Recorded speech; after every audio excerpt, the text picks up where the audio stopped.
에서 힘써 일하시고 사시느라 정말 수고 많으셨습니다. 오늘 예배를 통해서 주시는 하나님의 위로와 힘을 얻고 가시는 귀한 시간 되기를 축원드립니다.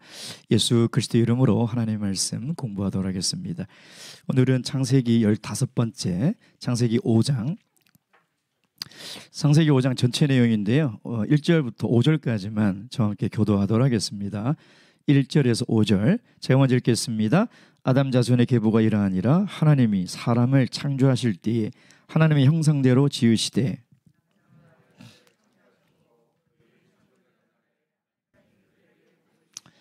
그들의 아담이 130세에 자기 모양 곧 자기 형상과 같은 아들을 낳아 이름을 셋이라 하였고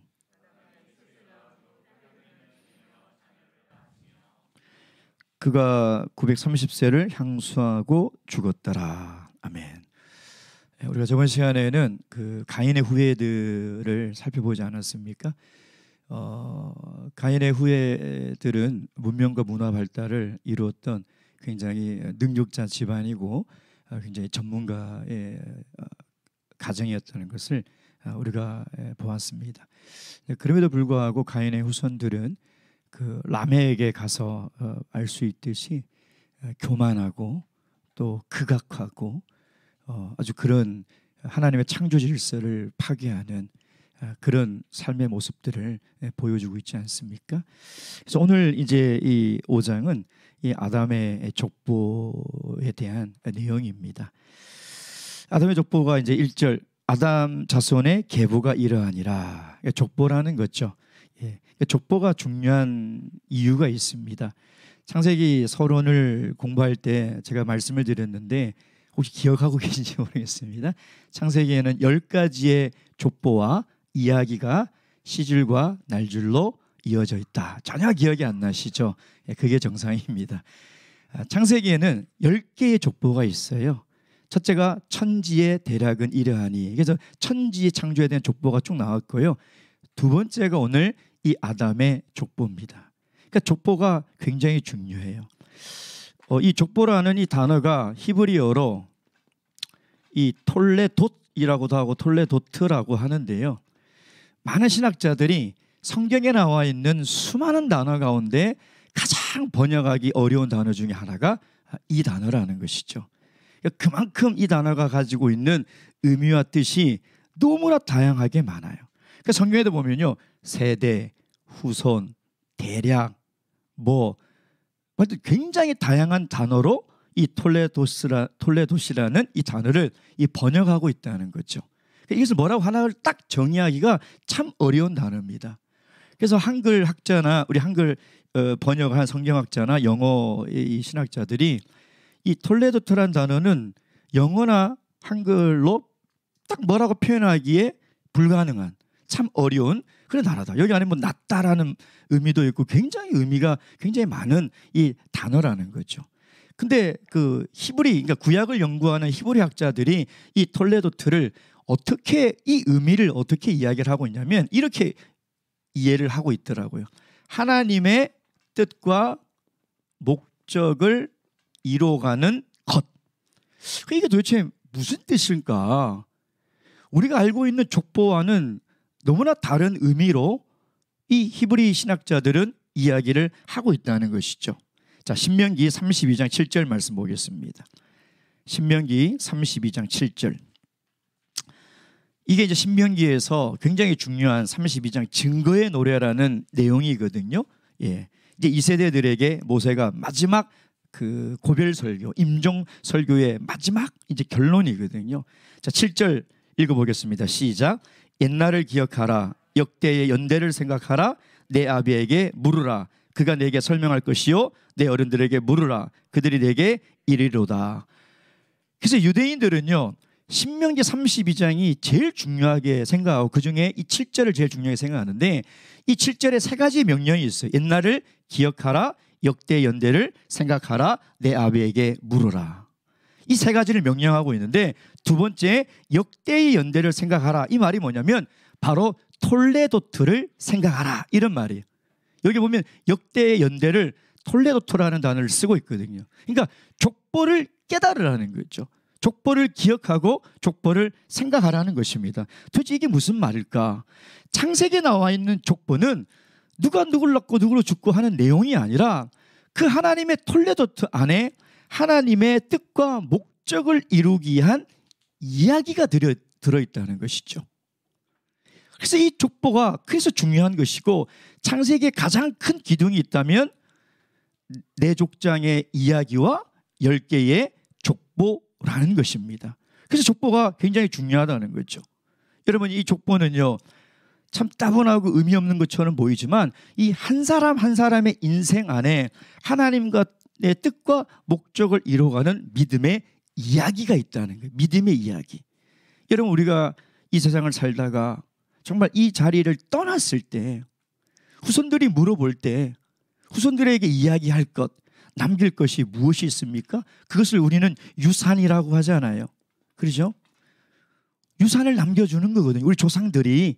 그렇지 않습니까? 그 사람이 살다가 그냥 죽고 끝나는 것이 아니라 그 사람의 삶을 통해서 그 시대에 동시대에 살았던 사람의 그 문화를 통해서 우리에게 내려오는 것들이 있다는 거죠. 그래서 하나님의 뜻과 목적을 이루는 이 유산은 믿음의 유산이죠. 만약에 내 아비에게 물어봐라. 만약에 여러분의 자손들이 여러분에게 물어본다면 여러분이 하나님의 뜻과 목적을 이루기 위해서 살았던 삶의 이야기가 있습니까? 여러분, 믿음의 이야기가 있어요? 그럼 너무나 감사한 거죠. 왜? 내 인생이 단지 여기 와서 먹고 살고 죽어가는 하나님 나라에 전혀 기록되지 않는 그런 무의미한 인생이 아니라 믿음의 유산을 남기고 갈 수 있으니 얼마나 감사합니까? 청교도들은요, 자녀들에게 늘 이렇게 얘기한답니다. 재산을 유산으로 남기지는 않지만 가치를 너희들에게 유산으로 남기겠다. 이것이 굉장히 중요한 것이거든요. 우리가 우리 삶을 살아갈 때 정말 하나님의 뜻과 목적을 이룰 수 있는 이 믿음의 가치, 유산을 남기는 것이 중요하고, 이 톨레도트 안에 이 사람들의 이런 믿음의 유산의 이야기가 다 들어가 있다는 거죠. 두 번째는 이 아담의 계보, 아담의 족보에는요, 하나님의 구속사가 압축되어 있어요. 자, 창세기 5장은요, 아담에서부터 노아까지의 족보죠. 몇 명이나 나올까요? 10명 나옵니다. 그러니까 10대에 이르는 거죠. 그러니까 분량도 굉장히 작아요. 근데 몇 년일까요? 이게 1656년인가 그래요. 이 기간이. 굉장히 사실 긴 기간이죠. 그러니까 하나님의 구속사의 이야기가 1600년 이상의 기간 동안 압축되어 있는 이야기가 뭐냐면 바로 창세기 5장의 노아의 족보라는 것입니다. 그래서 우리가 이 아담의 족보, 아담에서부터 노아까지 이 10대에 이르는 족보를 깨닫는다는 것은 이 기간에 있는 하나님의 구속사를 깨닫는다는 것이죠. 그래서 창세기 5장은 그런 의미에서 중요한 거예요. 세 번째는 뭐냐면 두 가지 족보를 비교하는 거죠. 앞에 있는 4장의 가인의 족보. 그러니까 족보는 시작과 끝이지 않습니까? 가인의 족보의 시작과 끝, 그 다음에 이 아담의 족보의 시작과 끝은 완전 달라요. 자, 가인의 족보는 뭐로 시작돼요? 하나님을 떠남으로 시작되잖아요. 에덴에서 더 멀어지면서 시작되는 거거든요. 그렇죠? 근데 노아, 셋의 족보는 뭐로 시작됩니까? 비로소 그때 하나님께 예배했다. 그러니까 족보의 시작이 다른 거예요. 멸망할 이 세상에 있는 가인의 후손들은 하나님을 떠나면서 시작하고, 하나님의 후손인, 여자의 후손인 하나님의 약속의 백성들은 하나님을 예배함으로 시작해요. 끝도 다르죠. 가인의 족보의 끝은 누굽니까? 라멕. 얼마나 극악하고 얼마나 교만합니까? 근데 이 노아의 이 족보의 끝은 누굽니까? 아담의 노아죠.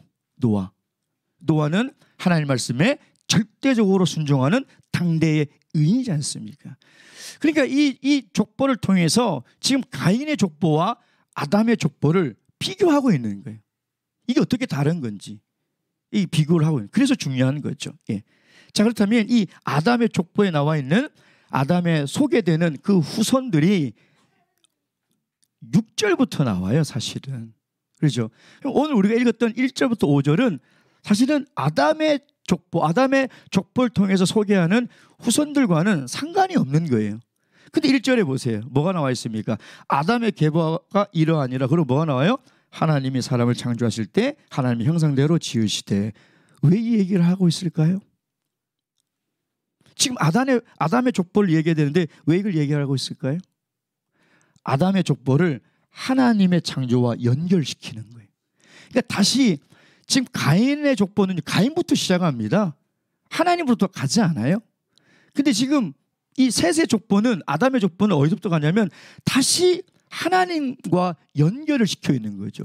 결국 이것은 누구에게? 지금 이 모세오경을 읽는 독자인 히브리인들에게, 애굽에서 나온 이스라엘 백성들에게 우리의 출발은 어디라는 거예요? 하나님이에요. 근데 그 하나님이 어떻게 했다고요? 다시 한번 하나님의 형상에 따라 지음을 받았다는 것을 강조하고 있는 거죠.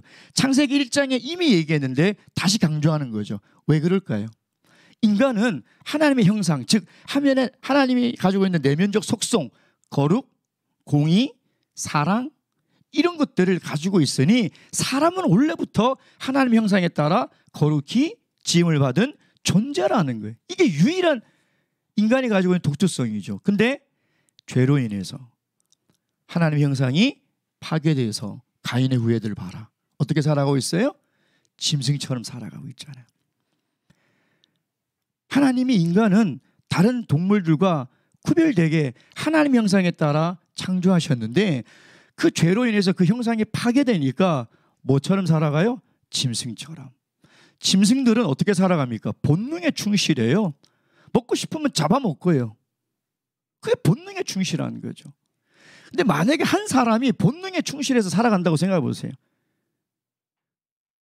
그 어떻게 그걸 인간이라고 얘기할 수 있나요? 근데 우리 주위에, 우리 사회에 짐승만도 못한 사람들이 얼마나 많냐 이 말이에요. 정말 그 본능적 욕구를 절제하고 자제하지 못해서 빼앗고 죽이고 속이고 살아가는 사람들이 얼마나 많냐 이 말이에요. 그러니까 아담의 이 족보를 시작하면서 다시 한번 하나님과 연결시키면서 인간은 원래 하나님의 형상에 따라 거룩한 존재로 지음을 받은 존재라는 것을 다시 한번 강조하고 있는 거죠. 자, 그러면서 2절 말씀 한번 보세요. 2절 다 함께 읽겠습니다. 2절 시작.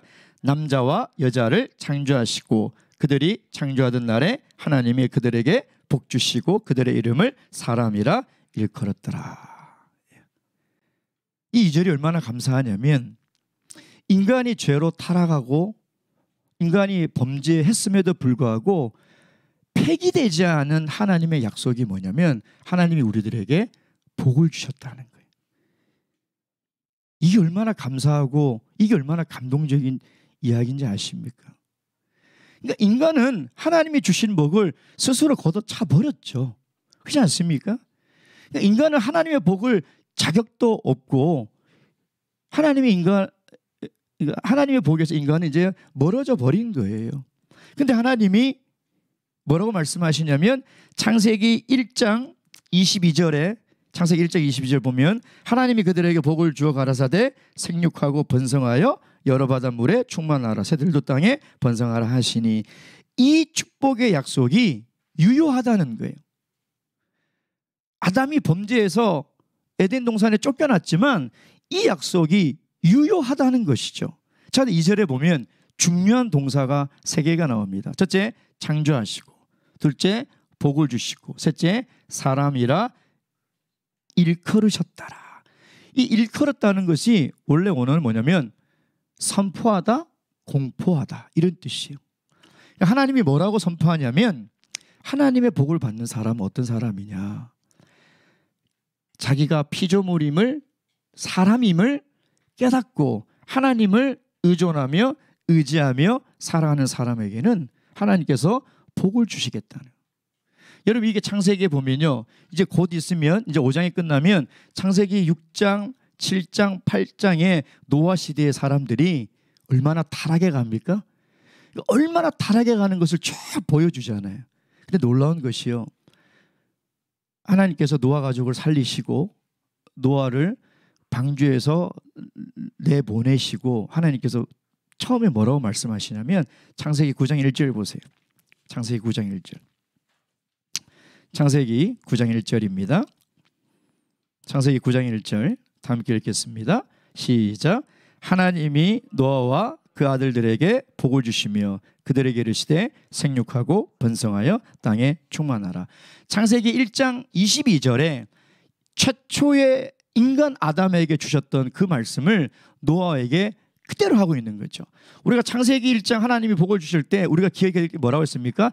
에덴 동산을 통해서 하나님의 축복이 온 만물에 흘러가기를 하나님은 원하셨다고 그랬죠. 그러니까 그들이 타락하고 정말 물로 하나님의 심판을 받아 다 죽었지만 하나님은 다시 한번 노아를 불러서 뭘 약속하시냐면 복을 주겠다는 거예요. 그러니까 그 복을 흘러넘치게 하라는 거죠. 창세기 12장에 가면 아브라함을 부르시고 동일하게 뭐라고 얘기해요? 너는 복의 근원이 될지니 너를 축복한 자는 축복하겠다는 거죠. 너는 복의 근원이 되겠다는 거예요. 그러니까 하나님의 이 축복은 우리 인류의 타락임에도 불구하고 이것은 폐기되지 않고 흘러서 지금 어디까지? 나에게까지 유효하다는 거예요. 그 증거가 뭐냐면 여러분 창세기 보시면 네 명의 족장이들이 나오죠.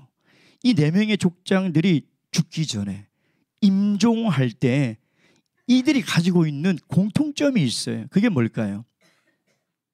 예? 자녀들을 축복했다는 거예요. 아브라함도 이삭도 야곱도 요셉도 자녀들을 다 축복했다는. 그 말은 뭐냐면 이 하나님의 축복이 흘러 넘쳐서 그 후손들에게 자손들에게 흘러가기를 기도했다는 거죠. 이 굉장히 중요한 거예요. 그래서 우리 부모된 성도들이 자녀들에게 해야 될 가장 중요한 게 있다면 하나님의 축복을 흘러가게 해야 돼요. 하나님의 축복. 그래서 유대인들은 자기 자녀가 태어나면 가장 먼저 하는 게 뭐냐면 하나님의 말씀이 강보로 싸서 하나님의 축복의 기도를 해요. 회당에 가면 온 마을 사람들이 하나님의 축복을 하고요. 그가 죽을 땐 반드시 자녀들을 축복하고 매주 안식일 금요일마다 자녀들을 축복해요. 이게 엄청난 중요한 하나님의 약속임을 믿고 있는 거죠. 예. 그래서 이 톨레도트를 통해서 하나님의 축복이 흘러가고 있다는 것을 알 수 있죠. 자, 그다음에 세 번째, 이 사람의 형상대로 3절 말씀 보겠습니다. 3절 시작. 아담이 130세에 자기 모양 곧 자기 형상과 같은 아들 낳아 이름을 셋이라 하였고, 창세기 4장에는 셋을 낳았다라고 간단하게 기록했지만 오늘 창세기 5장 3절에는 뭔가 자세하게 설명을 하고 있죠. 그럼 분명히 의도가 있는데 뭐라고 얘기했냐면 자기의 형상, 즉 사람의 형상, 사람의 자기의 모양대로 셋을 낳았다는 거죠. 그럼 앞에 있는 창세기 5장 1절에 있는 하나님의 형상대로 지었는데 도대체 하나님의 형상대로 지은 사람과 사람의 형상대로 태어난 것은 무슨 차이가 있을까요? 어떤 차이가 있을까요? 형상이라는 것은 틀로 찍어내다는 뜻이거든요. 그러니까 똑같은 틀로 찍었으니까 뭐가 나올까요? 똑같은 모양이 나올 수밖에 없잖아요. 그 말은 뭡니까? 아담이 죄로 타락했기 때문에 아담 안에서 태어나는 모든 인류는 다 죄 가운데 있을 수밖에 없다는 거죠. 타락한 존재로 태어날 수밖에 없다는 거예요. 그러니까 하나님의 형상과 사람의 형상의 가장 큰 차이점은 뭐냐면 하나님의 형상이 파괴되지 않았을 때는 어떤 존재예요? 하나님과 직통으로 교류를 하고 하나님과 늘 함께 살아가던 삶이었는데 이것이 죄로 인해서 깨어지고 사람의 형상대로 태어난 인류는 이제 하나님을 알 수도 없고 깨달을 수도 없는 거죠. 자, 로마서 8장 7절 말씀 보겠습니다. 로마서 8장 7절 말씀. 로마서 8장 7절 말씀입니다. 로마서 8장 7절 8절 다 함께 읽겠습니다. 시작. 육신의 생각은 하나님과 원수가 되나니 이는 하나님의 법에 굴복치 아니할 뿐 아니라 할 수도 없음이라. 육신에 있는 자들은 하나님을 기쁘시게 할 수 없느니라. 죄로 하나님의 형상에 파괴돼서 태어나는 모든 아담 안에 있는 모든 인류는 하나님의 말씀을 지킬 능력도 없고 하나님을 깨달을 수 있는 능력도 없는 구제불능의 상태로 태어난다는 거죠. 쉽게 얘기하면 미국의 테슬라에서 만들어낸 전기자동차가 정말 얼마나 디자인도 아름답습니까? 그러잖아요. 그 멋진 전기차가 한 대 있어요. 그래서 정말 수만 가지의 복잡한 전기 회로가 다 연결이 되어 있고 핸들도 있고 타이어도 다 달려 있어요. 근데 배터리가 고장이 났다고 생각해 보세요. 그 무용지물이죠. 쓸모없지 않습니까? 그러니까 사람의 형상대로 태어났다는 것은 말 그대로 사람의 꼴은 하고 있는데 어떻다고요? 무용지물이라는 거예요. 아니 그 테슬라가 뭐 색깔이 내 마음에 들면 뭐합니까? 디자인이 내 마음에 들면 뭐하고 우리 인간처럼 아주 복잡한 전기회로로 다 연결되어 있으면 뭐하냐 이 말. 배터리가 고장나서 달릴 수가 없는데 갈 수가 없는데 그러니까 세상에 살아가는 하나님의 형상에 끼어져서 살아가는 모든 인간들의 모습이 사실은 하나님 보시기에 그렇다는 거죠. 겉은 화려해 보이나 좋아 보이나 정말 무용지물이고 구제불능 같은 존재가 되었다는 거예요. 자, 근데 이 가인의 이 후손의 대표가 라멕이었죠. 그럼 아담의 10대 이 족보 가운데 아담의 후손을 대표하는 또 대표 선수가 있어요. 우리 국가대표 선수들도 많은데 대표 선수가 있죠. 우리 손흥민 7번이잖아요. 그처럼 이 7대 손 에녹이 아담 후손의 대표 선수예요. 에녹이 어떤 사람인지 보도록 하겠습니다. 에녹. 그 나와 있는 사람들은 그냥 누굴 뭐 낳고 죽었더라 해나가는데 이 대표 선수가 딱 등장하니까 여기에 대한 설명이 좀 있어요. 자, 21절 22절. 자, 보겠습니다. 21절 22절. 다 함께 읽겠습니다. 시작. 에녹은 65세에 무드셀라를 낳았고 무드셀라를 낳은 후 300년을 하나님과 동행하며 자녀를 낳았더라. 자, 이 아담의 후손 그러니까 죄로 타락했지만 여전히 하나님의 축복이 유효하고 이 가인의 후손과 대비되는 삶을 살아가는 이 셋 계열의 후손의 대표 선수 이 에녹을 얘기하는데 에녹을 소개할 때 처음 나오는 게 뭐냐면 하나님과 동행했다. 이 동행이라는 단어가요. 우리는 뭐 걷다, 가다 이런 의미로 생각하는데 히브리어는 더 깊은 관계, 부부 관계를 설명하기도 하고요. 히브리인들은 이 동행이라는 단어를 어떻게 이해를 하고 있냐면 몰고 가다 이렇게 이해를 하고 있어요. 다시 얘기하면 목동이 양을 몰고 가듯이 몰고 가다 이런 뜻으로 이해를 하고 있다는 거죠. 우리가 동행 그러면 내 선택과 내 의지로 하나님과 함께 걸어간다 이렇게 생각할 수 있지만 유대인들은 그렇게 생각하고 있지 않다는 거예요. 근데 이 에녹 대표 선수 에녹을 보면요. 에녹이 하나님을 위해서 한 일이 도대체 뭘까 하고 제가 눈을 씻고 찾아봤는데 없어요. 에녹이 대표 선수인데 이 가인의 후손인 라멕은 한 일이 굉장히 많잖아요. 그러잖아요. 근데 에녹은 없어요. 아니 기록에 없는 것이 정확하겠죠. 없어요. 한 일이 없어요. 아브람처럼 뭐 모리아 산에서 이삭을 바쳤던 믿음의 행위도 없고 뭐 모세처럼 위대한 지도자가 되어서 이스라엘 백성들을 이끌었던 그런 것도 없어요. 아무것도 없어요.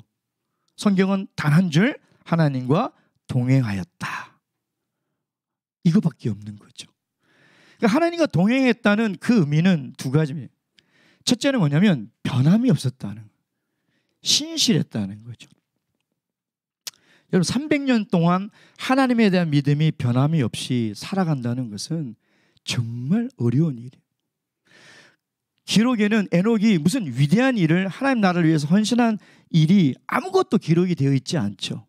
근데 가만히 생각해 보세요. 저도 목회를 하면서 많은 성도님들을 보지 않습니까? 정말 은혜가 되고 제가 부끄러워지는 경우가 뭐냐면 변함이 없는 성도이죠. 시간이 가도 항상 그 자리에, 형편이 바뀌어도 항상 그 자리에 있는 성도를 보면 너무 은혜가 돼요. 학생들이 중학교 때까지는 다 교회를 잘 나오다가 고3이 되면 변하죠. 입시 끝나고 나오겠습니다. 편해요. 대학생 때 뭐 교사도 섬기고 봉사도 잘하다가 4학년쯤 돼서 취준생이 되면 또 변해요. 취업하고 나오겠습니다. 결혼해서 애 낳으면 애 다 키우고 하겠습니다. 뭐 정리되면 하겠습니다. 형편이 나아지면 하겠습니다. 그러니까 변함없이 신실하게 하나님을 믿고 신앙생활 한다는 것이 정말 어렵구나.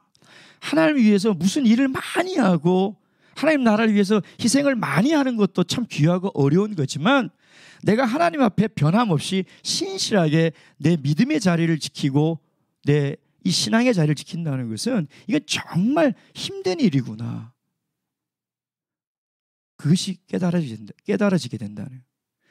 그리고 두 번째 이 어떤 의미가 있냐면 친밀함이에요. 여러분 동행한다는 것은 제가 방금도 말씀드렸지만 부부 관계보다 더 친밀한 관계를 사용하는 단어를 쓰고 있거든요. 그러니까 하나님과 친밀한 관계를 가지고 300년을 살았다는 거죠. 이 구절을 읽다 보니까 저는 어떤 생각이 드냐면 마치 에덴 동산이 회복된 것 같은. 아담의 후손들이 에덴 동산에서 쫓겨났다는 것은 뭐냐면 이제 하나님과 친밀한 관계가 끊어져 버린 거거든요. 에덴 동산에서는 매일 하나님과 동행했거든요. 늘 하나님과 함께 살았거든요. 근데 죄로 인해서 쫓겨났는데 지금 에녹은 300년 동안 하나님과 동행했다는 것은 하나님과 엄청나게 친밀했다는 거죠. 얼마나 친밀했으면 이런 이야기가 있습니다. 매일 아침마다 하나님이 이 에녹을 데리고요 들로 산으로 날 다니다가 저녁쯤 되면 또 에녹을 집에다 데려다 주고 그러니까 마치 사랑하는 여인이 데이트하듯이 그렇게 매일매일 지냈대요. 300년 동안 질리지도 않고. 근데 오늘 하나님이 너무 주인은 다 가봐가지고 이제 멀리 가신 거예요. 너무 멀리 가가지고 돌아오는데 해가 다 떨어진 거예요. 그래서 야 에녹아, 야 해도 지고 오늘 너무 늦었으니까 그냥 우리 집 가자. 그래서 데리고 올라가서 승천을 했다는 그런 우스운 얘기가 있을 정도로 하나님과 에녹은 정말 친밀한 관계를 누리며 살아가겠다. 하나님과 300년을 동행한다. 하나님과 300년을 친밀한 관계로 살아간다. 그러니까 제가 한번 생각해 봤어요. 내 이 반백년 인생에 하나님과 정말 친밀하게 동행했던 시간이 몇 시간이나 될까? 몇 시간이 안 되는 것 같아요. 너무 부끄럽더라고요. 정말 나는 늘 하나님과 친밀하게 사랑하는 부부처럼 그렇게 살았던 시간이 계산한다면 몇 시간이 될까? 너무 적은 시간이더라. 그 에녹은 300년을 하나님과 친밀하게 살았다는 거죠. 그리고 에녹을 설명할 때 24절에 보십시오. 24절에 에녹이 하나님과 동행하더니 하나님이 그를 데려가심으로 세상에 있지 아니하더라. 승천했죠. 죽음을 맛보지 않고 하늘로 올라간 사람은 성경에 3명입니다. 첫째 에녹, 둘째 엘리야, 세 번째 예수님. 그래서 에녹은 뭐냐면 영생의 첫 그림자예요. 이걸 왜 기록하고 있냐면 원래 하나님이 에덴에서 인간을 만들 때 인간은 뭐하는 존재였다고요? 영생하는 존재였다는. 인간이 영생하는 존재였는데 죄로 파괴돼서 죽음이 들어온 거죠.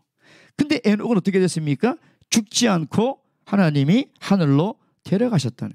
5장의 족보에 보면 한 가지 눈에 띄는 게 있는데 전부 다 오래 살았어요. 600세, 900세, 969세, 1000세죠. 100세가 넘은 할아버지 할머니에게 올해 연세가 어떻게 되죠? 그러니까 그래요. 100 이후로 또 안 헤아리지 않아서 모른대요. 근데 969면 거의 1000년이잖아요. 그 영혼 아니겠습니까? 뭐 500 몇 세 이렇게 헤아릴까? 생각해 보니까 그것도 잊어버리고 살아가는 그런 세월이 아닐까. 근데 뭐냐면 아무리 오래 사도 다 죽었다는 거예요. 969세를 살면 뭐예요? 죽었다는 거예요. 근데 단 한 사람 누가요? 에녹은 죽지 않았다는 거죠. 모든 사람이 죽음으로 그 길이 통하는데 에녹은 죽지 않고 하늘로 올라갔다. 그래서 아담의 이 5장의 족보의 클라이막스는 에녹의 승천에 있다. 그러니까 죽음을 맛보지 않고 그가 영생의 삶으로 들어갈 수 있었던 건 뭐냐면 하나님과 동행하는 삶을 살았다. 변함없이 신실한 믿음을 지키고 하나님과 날마다 친밀하게 동행하는 삶을 살아가는 인생은 영생에 들어갈 수 있다는 거예요. 영원히 살 수 있다는 거예요. 요한복음 11장에 보면 나사로가 죽자 그의 누이들이 막 울지 않습니까? 예수님께서 뭐래요? 나는 부활이요 생명이니 나를 믿는 자는 죽지 않을 것이고 무릇 살아서 나를 믿는 자는 죽어도 영원히 죽지 아니하리라. 이것을 내가 믿느냐? 그러니까 에녹이 죽음을 맛보지 않고 승천한 걸 통해서 지금 이 아담의 후손들에게 뭘 얘기하냐면 영생을 믿느냐는 거예요. 신실한 믿음을 지키고 하나님과 늘 동행하는 삶을 살아가면 죽음을 이기고 영생할 수 있다는 거예요. 여러분 이거 믿으십니까? 그렇다면 너무 죽음에 매여 살 필요가 없어요. 죽음에 매여니까 굶어 죽을까 봐, 어떻게 죽을까 봐 늘 그 죽음에 매여서 죽음의 두려움에 살아가지 않아요. 근데 이걸 믿으면 거기서부터 자유로워지지 않겠냐 이 말이죠.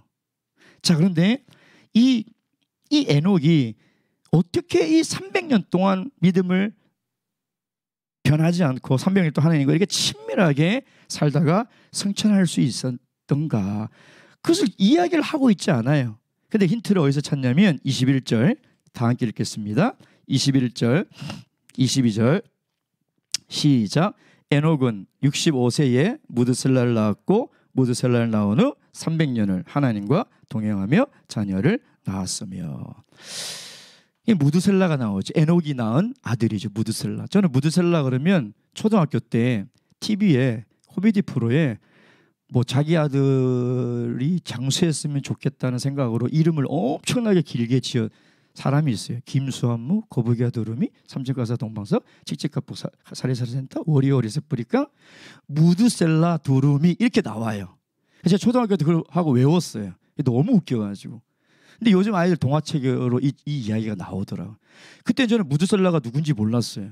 근데 중학생이 되어 성경을 읽는데 그 무드셀라가 딱 나와서 제가 엄마, 내가 외우는 무드셀라가 이 사람이야? 그랬더니 맞다는 거예요. 그러니까 성경에 기록된 가장 오래 산 사람이 무드셀라죠. 근데 이 무드셀라라는 이 이름의 뜻이 뭐냐면, 무드가 뭐냐면 죽음, 셀라가 뭐냐면 보내다 이런 뜻이에요. 이 말은 뭐냐면 무드셀라의 이름이 뭐냐면 하나님이 이 죄악된 세상을 심판하시려고 죽음을 보내겠다는 거예요. 그 뜻이에요. 자, 여러분 보세요. 자, 유다서 1장 14절 15절. 유다서 14절 15절. 유다서 14절 15절 제가 읽겠습니다. 아담의 7세손 에녹이 사람들에게 대하여 예언하여 이르되 보라, 주께서 수만의 거룩한 자와 함께 임하셨으니 이는 무사람을 어떻게 심판하사 모든 경건치 않는 자의 경건치 않게 행한 모든 경건치 않는 일과 또 경건치 않은 죄인의 주께 거스려 한 모든 강팍한 말을 인하여 저희를 정죄하려 하심이라 하였느니라. 누가요? 에녹이. 에녹의 뜻은 뭐냐면 전파하다, 가르치다. 이 사람의 이름이 그 뜻이에요. 근데 에녹이 65세에 이 무드셀라를 낳았잖아요. 65세 이전까지는 그냥 그렇게 평범하게 살았던 모양이에요. 근데 보세요. 무드셀라가 187세에 라멕을 낳아요. 이 라멕은 그 가인의 라멕이 아닙니다. 근데 이 라멕이 182세에 뭐를 낳냐면 노아를 낳아요. 그렇죠? 노아를 낳죠. 그러면 182를 더하면 어떻게 됩니까? 369세가 되죠. 예. 그러니까 무드셀라가 369세 때 노아가 태어나요. 그렇죠? 그러니까 무드셀라가 969세를 살잖아요. 이때 죽지 않습니까? 그러니까 무드셀라가 죽을 때 하나님이 죽음의 심판을 보내신다는 뜻이거든요. 그러면 이게 600년이 모자라죠. 그럼 노아의 600세 때 무슨 일이 있는지 보면 알잖아요. 자, 창세기 9장 1절, 창세기 7장 11절. 창세기 7장 11절 말씀. 노아의 600세 되던 해에 무드셀라가 죽습니다. 이때 어떤 일이 일어납니까? 다 함께 읽겠습니다. 시작. 노아 600세 되던 해 2월 곧 그달 17일이라 그날에 큰 기풍과 샘들이 터지며 하늘의 창들이 열려. 뭐예요? 하나님이 물로 세상을 심판하신다는 거예요. 그러니까 에녹이 65세 이전에는 그냥 경건치 않은 사람들처럼 똑같이 살았어요. 근데 아들을 딱 낳았는데 무드셀라, 하나님이 죄를 지은 인간들을 심판하겠다, 다 죽이겠다는 메시지가 딱 들어온 거죠. 그래서 그때부터는 성경이 이렇게 얘기했잖아요. 365세를 살았거든요, 에녹이. 근데 65세 이후부터 300년간 하나님과 동행했다면, 에녹이 하나님과 동행했던 이유가 뭐냐면 여기에 있다는 거예요. 하나님의 심판의 경고의 말씀을 믿었다는 거예요. 그래서 에녹은 이 종말론적 신앙으로 살아갔다는 거예요. 종말론적 신앙이 뭐냐면 예수님이 언제 몇 날 며칠에 오나 이게 아니라 오늘을 마지막 날처럼 살아가는 게, 그게 성경에서 이야기하는 종말론적 신앙이에요. 예수님이 노아 시대 때 어떻다고 그랬습니까? 사람들이 시집가고 장가가고. 이게 무슨 죄입니까? 근데 뭐예요?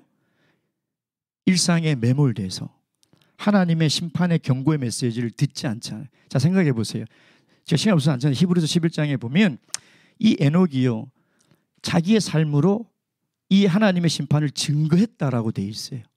그게 뭐냐면 이 아담의 후손들을 보면 이 노아가 600년 동안 살 동안 무드셀라도 살아 있었어요. 그러니까 노아도 얼마나 외쳤습니까? 하나님이 물로 심판한다, 심판한다, 심판한다. 사람들이 안 들어요. 왜 안 들을까요?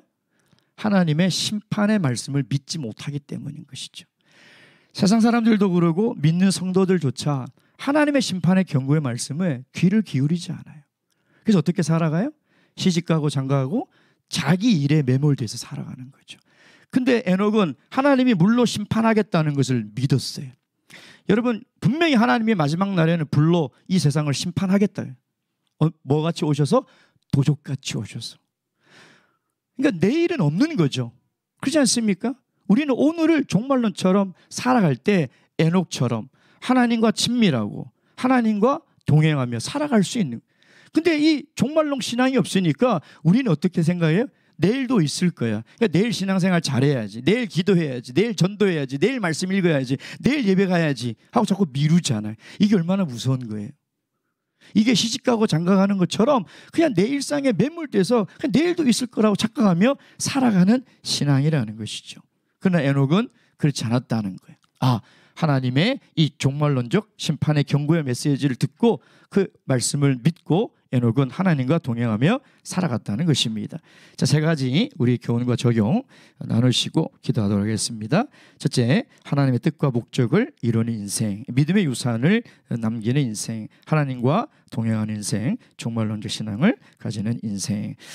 탈무드에 그런 말이 있습니다. 오래 사는 것보다 더 중요한 것은 잘 사는 것이고, 잘 사는 것보다 더 중요한 것은 남길 것이 있는 인생을 살아가는 것이다. 이 아담의 족보를 통해서 우리도 정말 이 땅에 남길 것이 있는 그런 인생을 살아갈 수 있도록 하나님께 기도하도록 하겠습니다.